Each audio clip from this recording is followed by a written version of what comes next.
frame or horizontal scroll. If this guide helpful, don't forget to like and subscribe.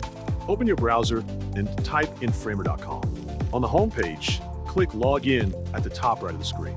After logging in, go to the dashboard and click New Project to open a new workspace.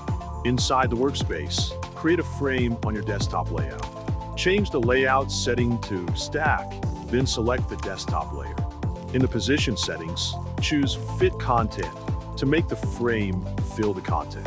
Make sure all layer overflow settings are set to visible. Next, create a new element for your design. For example, use a shape or text element and stack them horizontally in the frame. Select all the elements you added.